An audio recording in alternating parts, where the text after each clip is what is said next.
Los expertos en la materia llegan hasta tus oídos. El tema del día.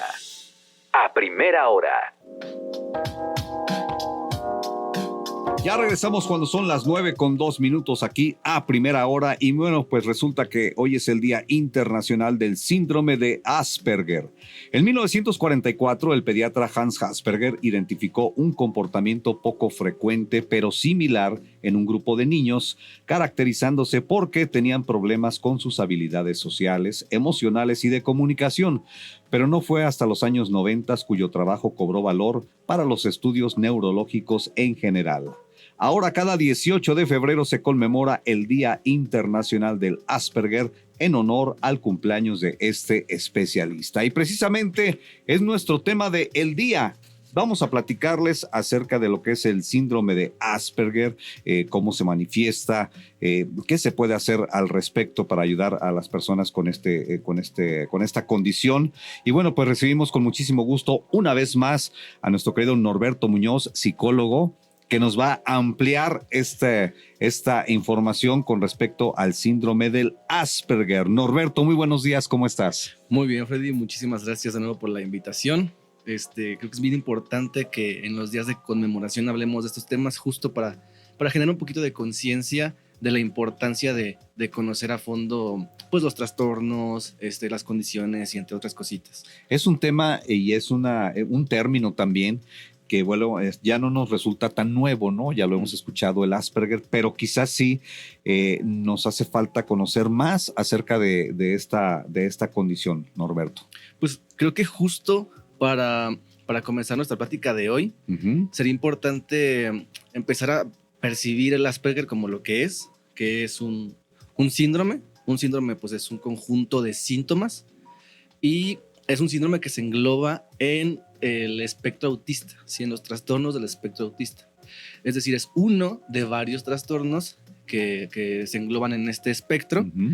Y también es importante que no lo consideremos como una enfermedad, ¿vale? Muchas veces no tenemos esta distinción de a lo que nos referimos y pues ningún trastorno en sí es una enfermedad.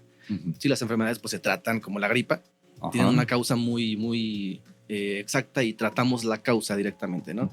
Matamos el bichito de la gripa. Pero en el Asperger, por ejemplo, pues no funciona así, no matamos el bicho del Asperger porque eso no existe, sino pues hay que descubrir qué áreas están afectadas y trabajar esas áreas. Oye, a ver, ¿cómo podemos identificar a alguien que tiene esta condición? ¿Sí sería correcto decirlo, esta condición? Sí. Está bien dicho, una condición, porque al final es algo con lo que vives. Entonces, ¿qué nos puede servir para identificarlos? Son bastante sencillos de identificar porque son patrones muy peculiares. Sí, por ejemplo, son personas que se aíslan mucho, a veces no te ven a los ojos. Cuando están hablando contigo directamente no te ven a los ojos. Se les dificulta mucho entender el mundo social. Por ejemplo, la parte del sarcasmo, la parte del doble sentido, las indirectas, se les complica mucho entender las indirectas. Son muy literales, muy literales. Entonces, si les dices mi casa es tu casa, de verdad están entendiendo que tu casa es su casa. Llegan y se quitan los zapatos y cosas así. Sí, bueno, no necesariamente, pero a lo que voy es que ellos dicen, caray, pero ¿cómo va a ser mi casa si es tu casa? Entonces, se les cuesta mucho entender el doble sentido, por ejemplo. Suelen tener muy buena capacidad cognitiva. Ahí te va un dato curioso. Parece ser que son personas súper inteligentes, pero lo que sucede es que, uno, no tienen dificultades cognitivas, es decir, problemas de aprendizaje de inteligencia, pero tienen gustos muy específicos, ¿sí? Y son gustos muy intensos. Por ejemplo, si a un niño con Asperger le gustan mucho los dinosaurios, te va a investigar una cantidad de información impresionante sobre dinosaurios que aparenta ser una persona muy inteligente. Lo que pasa es que sabe mucho. Te platica y te deja boquiabierto con todo lo que te dice. Exactamente. Y son datos que tú no te imaginas que alguien de su edad sabría, por ejemplo. Esa es otra cosa. Desde muy pequeños empiezan a adquirir información muy amplia de temas muy específicos. Y, por ejemplo, suelen hablar muy rápido. O sea, los bebés tienen cierta etapa para aprender a hablar, ¿no? Y los niños con Asperger aprenden muy rápido. el lenguaje y es un lenguaje muy complejo. Si tú hablas con un niño con Asperger, suelen tener este discurso como si fuera un profesor chiquito. Ujú. Sí, como si estuvieras hablando con un profesor, porque hablan muy propio, muy formal. Y justamente estas características son lo que generan problemáticas, porque al convivir con sus pares, no se comunican de la misma manera, no comprenden las cosas de la misma manera, y eso suele generar que los aíslen. Oye, entonces sí podrías pensar tú, o sea, si ves a un pequeñito así, ya con ese léxico, ¿no? Esa manera de expresarse, y luego si tú lo comparas con otro, o sea, a lo mejor el papá de este niño podría estar como que súper entusiasmado, ¿no? Súper orgulloso, ay, mira, o sea, y los demás le van a decir, ¿no? Oye, pues es que está bien pequeñito y mira ya nomás la manera en que se expresa, o sea, puede ser a lo mejor que sí, sea un niño muy inteligente, pero también hay que contemplar esa otra parte de que pudiera estar presente ya el síndrome del Asperger. Sí, exactamente. Justamente como tienen habilidades muy, muy elevadas, Uh-huh. suelen ser muy buenos cuando son adultos en desempeñarse en sus ramas O específicas. sea, podría ser un buen orador, por ejemplo. Sí, sin duda. Uh-huh. El problema es que genera muchos problemas en la cuestión social y generar en nuestra humanidad, generar problemas en la cuestión social, pues sí genera sentimientos de tristeza, de culpa, de depresión. Uh-huh. Al no ser entendidos y también al no entender a los demás, suelen sentirse muy aislados o muy solos. Uh-huh. Oye, pero ¿qué pasa entonces? Porque tengo entendido que, bueno, aunque sí puedes identificar estas señales Uh-huh. donde puede estar presente el Asperger, la gran parte de las personas que son diagnosticadas es ya en una edad más avanzada, o sea, como que no es tanto así como que en la primera infancia. Sí, ¿te acuerdas de cuando platicábamos del TDAH? Que justamente uno de los problemas de estos trastornos, porque ojo, son trastornos en el mismo grupo, los dos son trastornos del neurodesarrollo, Uh-huh. son como primos, el TDAH y el autismo. El problema es que no se diagnostica a tiempo. Entonces las personas crecen con más dificultades por no tener las herramientas necesarias, o igual los papás.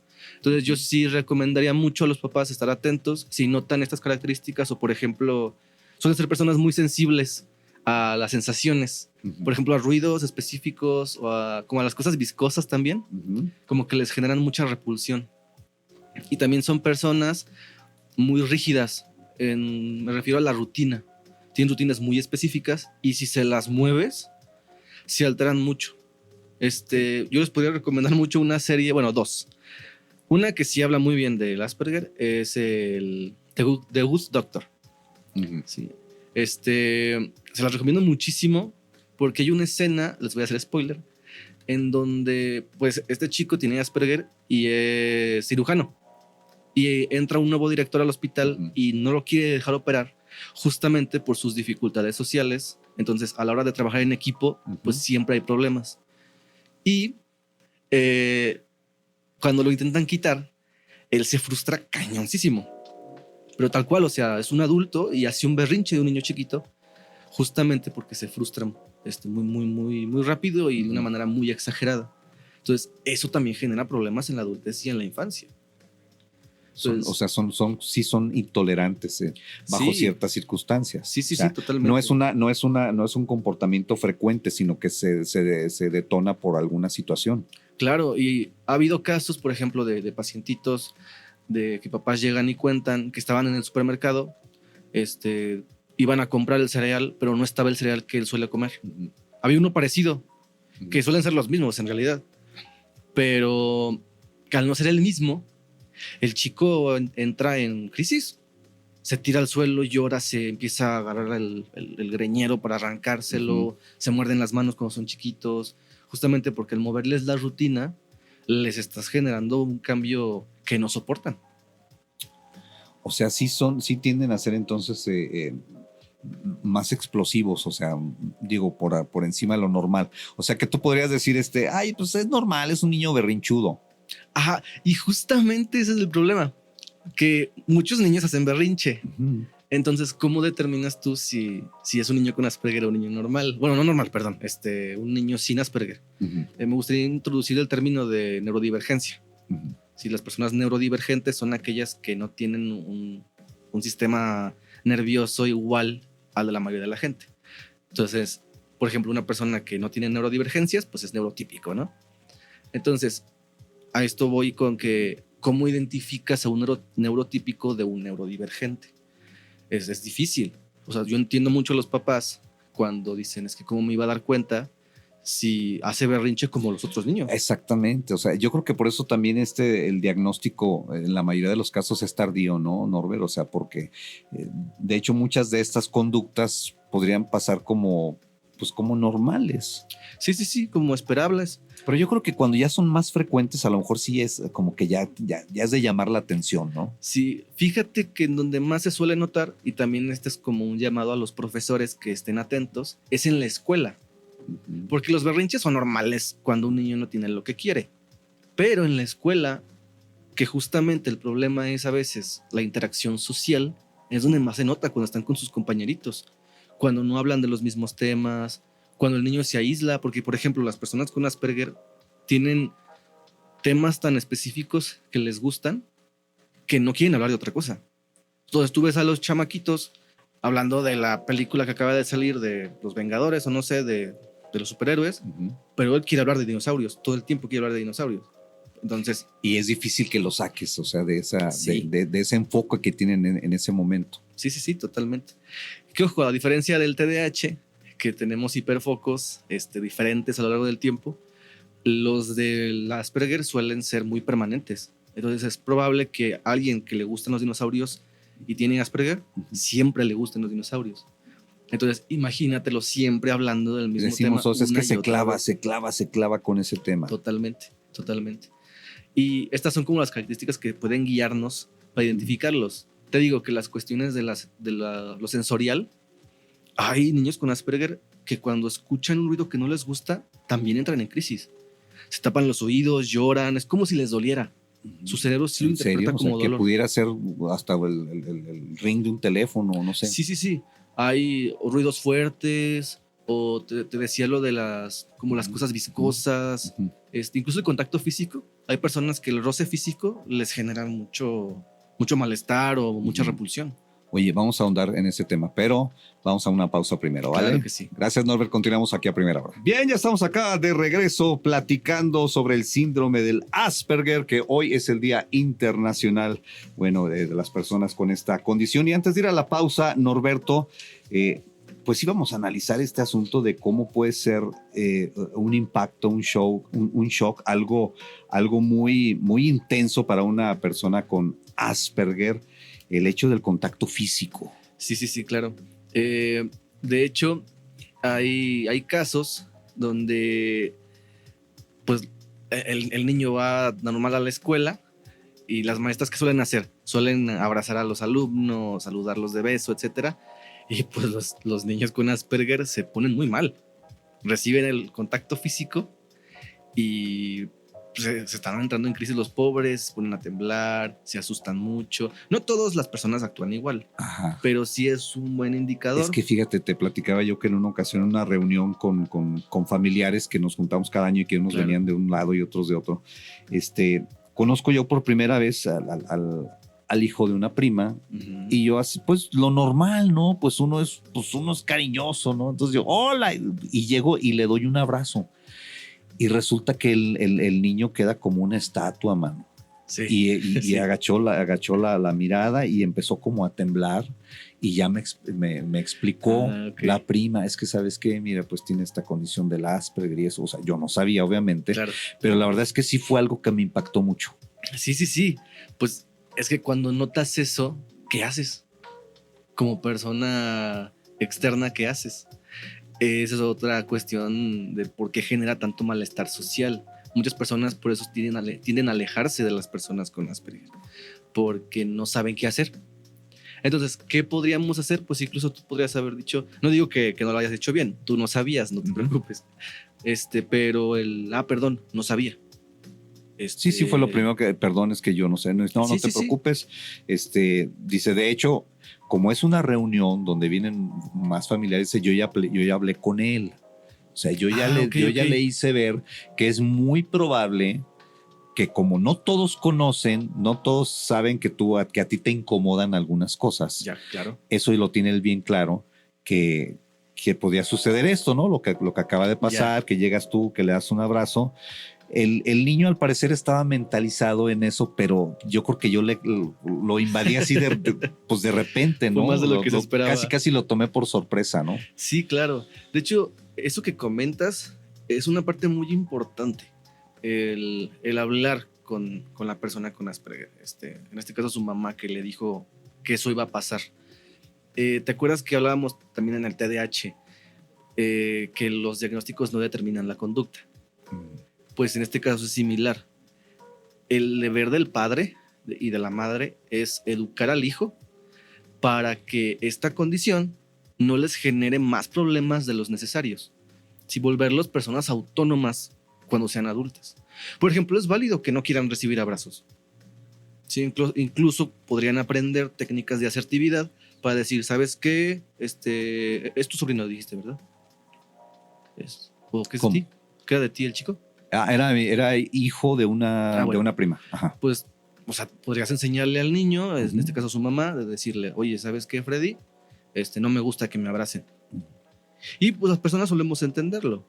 Entonces, es parte muy importante que las personas le enseñemos a nuestros hijos a trabajar estas herramientas sociales y ser capaces de ser autónomos de adultos, porque al final ese es el objetivo. O sea, él pudo en ese momento a lo mejor extender su mano, ponerla en el frente y decir, no me gusta que me abracen. Sí, claro, y es válido. A lo mejor a mí en ese momento me voy a decir, ¿qué onda, no? ¿Qué pasa?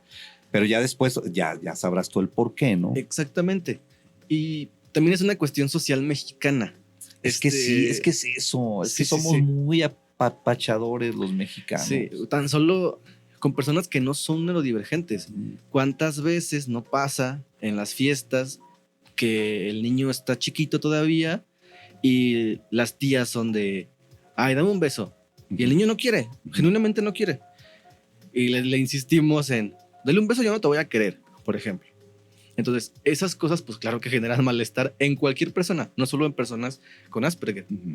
Pero, pues sí podríamos enseñarle a todos nuestros hijos, no solo a nuestros hijos con Asperger, técnicas de asertividad para decir, ¿sabes qué? Yo no quiero saludarte de esta manera en este momento y tú tienes que respetar mi límite. Oye, entonces esto... a ver, yo entiendo que a lo mejor el niño no te llama nada, a lo mejor es hijo de un amigo tuyo. Claro. Y igual no pasa nada, o sea, si de lejecito le dices hola, ¿no? Pero quienes están, quienes son parte del núcleo cercano, o sea, quienes son la familia, ¿cómo qué consejos le darías tú? Ya nos dijiste que, bueno, pues hay que platicar con ellos, ¿no? Claro. El primordial es ir con un especialista. Ese nunca se lo salten. Pero el segundo es generar un entorno que valide. Si uno donde se pueda escuchar, donde la persona se sienta segura, pero sobre todo, si ya sabes que tu hijo tiene Asperger, algo que sí debes hacer, y aquí no puedo decir que es opcional, es volverte experto en el Asperger. Si eres papá, mamá de un hijo con Asperger, o tú tienes Asperger, tienes que volverte experto en tu trastorno. Lo mismo para cualquier trastorno, Freddy. Entonces, pues estudiar, ponerse a leer, ponerse a investigar, preguntarle a especialistas para saber cuál es el trato más adecuado que le puedo dar a mi hijo, qué le puedo ofrecer para que se vuelva un adulto funcional y autónomo cuando sea el momento. O sea, ¿sí se le puede presionar? Bueno, yo no diría presionar, al final le estamos enseñando. Okay. Si estamos educando. El problema es que a veces... O digamos, a lo mejor quitamos la palabra presionar, pero sí se le puede insistir. Sí, claro. Por ejemplo, pongamos tú que ocurre lo de la frustración. Sí, que ocurre la situación en la que se modifica una parte de la estructura. Por ejemplo, llegó una maestra suplente a la escuela porque la maestra se enfermó y el chico se pone muy mal. Pues como papá ahí podemos hacer dos cosas. Una, contener, decir, yo entiendo que esto es difícil, yo entiendo que esto duele mucho y yo entiendo que no te gusta. Y la segunda parte, explicar, decir, pero tu maestra está enferma y tiene que haber alguien que te dé clase. Entonces, es temporal. Sí, entonces, si te fijas, no estamos siendo ni agresivos ni groseros, simplemente estamos educando con la realidad. Porque eso es algo muy importante, Freddy. muchas veces tratamos a las personas con trastornos como si fueran personas especiales, pero en el término despectivo, cuando en realidad simplemente tienen una condición que nosotros no conocemos y no sabemos cómo tratarlos. Entonces, lo ideal es que conozcamos del tema. ¿Se puede llegar al punto en que se requiera alguna medicación o no? Pues algunos llevan acompañamiento psiquiátrico, pero en general con técnicas de regulación suele ser suficiente. Esa técnica de regulación es, me imagino que ya determinada por un especialista. Sí, bueno, hay muchas. A ver, compártenos algunas. Pues les puedo recomendar una mucho. Ojo, requiere práctica, no la vayan a hacer así de la nada, practíquenla primero sin estar mal. Ok. Pero se llama respiración diafragmática. Normalmente respiramos con el pecho. Entonces les recomiendo mucho que se acuesten boca arriba, pongan una de sus manitas en la panza y la otra en el pecho y respiren a una velocidad normal, tranquila, pero que noten que se infle su panza, no su pecho. ¿Vale? Esto lo que hace es activar nuestro sistema simpático en vez del parasimpático. Nos relaja. Okay. El otro sistema pues es el de huida, el de peligro, y el otro es el más consciente, el más calmado. Entonces la respiración es muy poderosa para regulación emocional y esto funciona para cualquier persona, no solo para una persona con Asperger o algún trastorno. Oye, ya cerrando el tema, Norberto, claro. Veía yo aquí algunos personajes que bueno, pues lograron trascender mucho en sus áreas, que tenían el síndrome del Asperger, como Carl Sagan, el astrónomo. Ok. Anthony Hopkins. Claro. Actorazo también. Keanu Reeves. Bueno, aquí me encuentro yo con que son personas que tenían esta condición de Asperger. Incluso Lionel Messi aparece aquí, fíjate. Sí. Ay, tú ves a Leo Messi, sin duda tiene Asperger, te lo puedo asegurar. Ajá. Porque lo has visto en interacciones sociales, o sea, se nota mucho. Y este es un ejemplo de cómo con las herramientas adecuadas y el contexto adecuado, una persona con Asperger no solo tiene una vida normal, sino la vida que desea. Y bueno, imagínate personajes como ellos que seguramente pues estaban en claro que rodeados de mucha gente, en algún momento pudieron sobreponerse a esa convivencia social, claro, que quizá por su condición pues sí generaba para ellos cierta incomodidad, ¿no? Pero aquí lo importante es que se puede. Se puede. Mi querido Norberto, muchísimas gracias. ¿Cómo te encontramos? Pues pueden encontrarme en el Hospital Mac, frente a Altasia, consultorio 206. Y también pueden encontrarme en la calle Madero 112, segundo piso 202. ¿Alguna red social? La estamos haciendo todavía. Bueno. Pero si ocupan una cita, les dejo mi número. Va. 477-545-7476. Muchas gracias, Norberto Muñoz. Un placer.